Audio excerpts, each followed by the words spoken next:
Okay, we can do this now. That'd Thank be you. great. Thank you very much for being here with us today.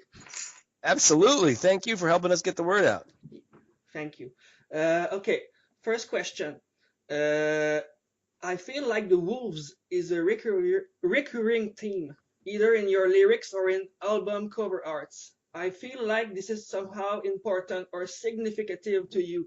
Can you tell us why?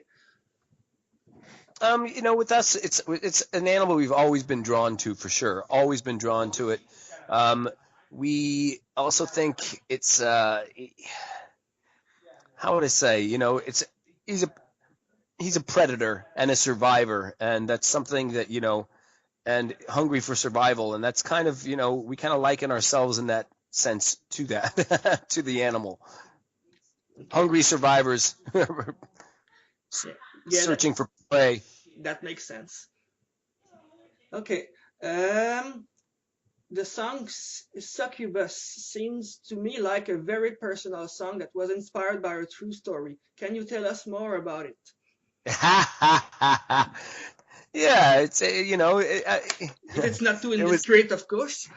yeah, it's definitely written.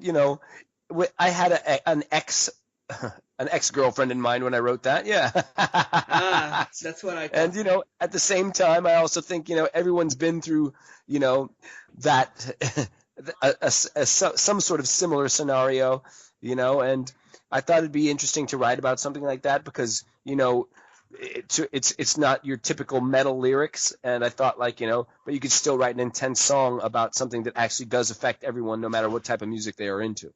Absolutely. Yeah. Okay. What can we expect different this time around for Death Angel's upcoming eighth album, The Evil Divide? How could you differentiate it from your previous works?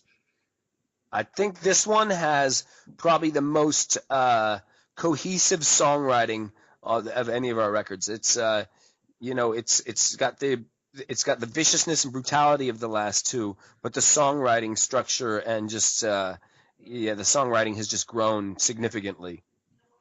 Oh, okay, interesting. Okay, the new album cover art is curiously enough a moth, and the first song is also titled The Moth. Can you explain what this is all about? Yes, absolutely. Again, it's the positivity, but there's positive and negative aspects to it. One being that the moth only has such a short lifespan, and so that being said, that it should live life to the fullest in the amount of time that it does exist. As I think individuals, humans should do the same. At the same time, the negative aspect of it is, their greed draws them to what they want, and like often their life ends by flying towards a flame. And also, other than that, is um, people people unfortunately nowadays, right now, they tend to be very sheep-like and follow what other people are doing, and like a moth-like brain, they tend to follow what's not the norm and what's pushed down their throats via TV or the internet. I agree so much. Yeah, and so they should have a sense of individuality and go for what they believe in. Great. Okay. You recently did vocals for the song Pledge Your Allegiance in the album of the new supergroup Metal Allegiance. How did this venture begins for you? It was great actually because I'm friends with a lot of the guys in the band, and they invited me to sing, to join them at one of their shows here in California, and asked if I'd be interested, and I said absolutely. And then I joined them on stage, and they very much enjoyed what I contributed to the live performance. And then they started writing an album of original music and asked me to perform on to record a couple songs on that record.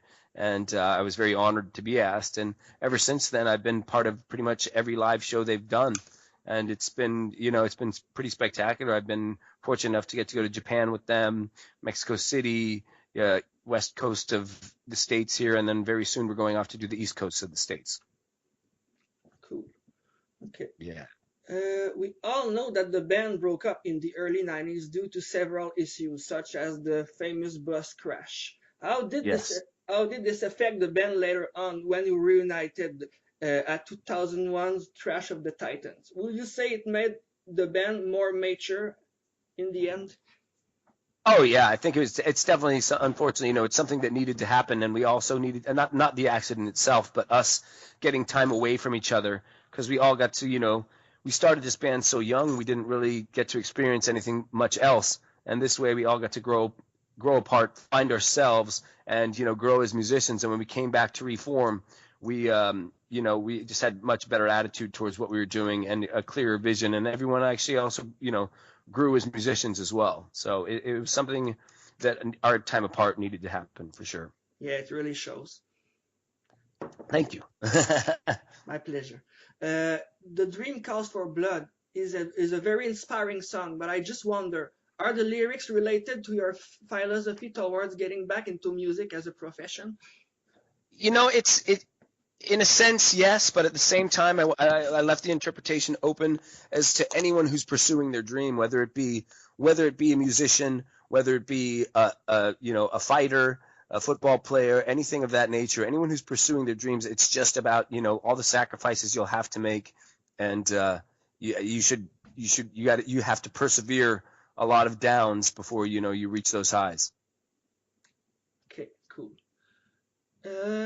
You guys experience a bit with other musical influence with your third album, Act 3, such as the song Disconnected. Will you ever mix utter jar like funk into thrash metal again? People say never, but we always try to add certain influences into different music, and we do our little subtle nuances, and we'll always try to push the envelope a bit. But I think now we know our identity so much so that the subtle nuances will be much more subtle. I doubt we'll ever actually bring funk back into this band, though. I just thought it was interesting. Yeah, but it happened. Yes. Okay. I was always intrigued by the lyrics from Veil of Deception. What is the meaning behind those lyrics?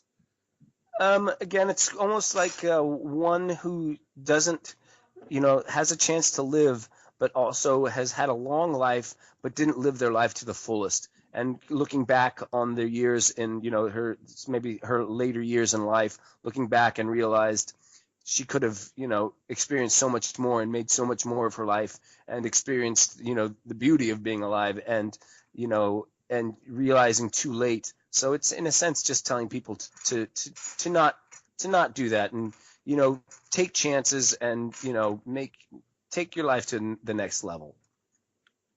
Okay. Okay, last question. Do you have any particular favorite song you wrote? I read somewhere that Thicker Than Blood is one of your favorites. Are there any others standing apart to you? I absolutely. Right now, I'd say there's off of the last record, it would be "The Dream Calls for Blood," the title track. Mm-hmm. Off this record, one that really affects me is a song off the newest record, "The Evil Divide," the song called "Lost." Oh, cool. Yeah. Okay, but that's all I had. So thank you very much again for being part of us. We really appreciate it. I want to thank you for helping us get the word out there and, keeping metal alive. Yes, of course. Absolutely. All right. Metal on. Exactly. To you as well, my friend. Yes. Good right. Good evening to you. To you as well.